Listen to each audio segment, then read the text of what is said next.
9 வயசுல இருந்து இந்த புனிதையை நாம் எடுத்துக்கொள்ளலாம். எத்தனை வயசு வரை வாழ்ந்தாங்க?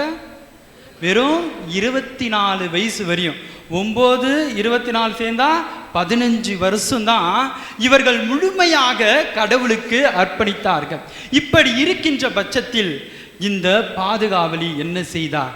அன்புக்குரியவர்களே, முதலாவது தாழ்ச்சியாக வாழ்ந்தார். இந்த பாதுகாவலுடைய ஒரு வரலாற்று பக்கங்களை நான் புரட்டி பார்த்தேன். அப்படி பார்க்கின்ற போது இன்னாருக்கு இவர் உதவி செய்தார் என்று எந்த இடத்திலும் சொல்லல, இன்னாருக்கு புதுமை செய்தார் என்று எந்த இடத்திலும் சொல்லல. இந்த புனிதையின் வாழ்க்கை எப்படி இருந்தது தெரியுமா?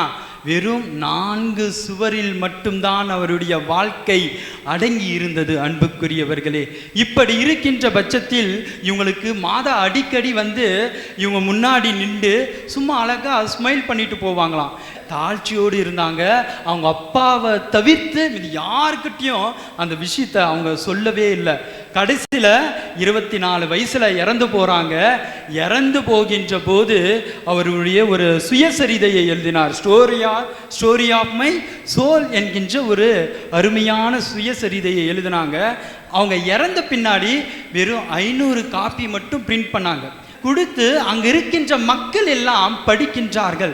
அப்பா, எப்படிப்பட்ட ஒரு புனிதை நம்ம இடத்துல வாழ்ந்துட்டு போகிறாங்களே என்பதற்காக உலகம் முழுவதும் அவருக்கு வணக்கம் செலுத்தப்பட்டது.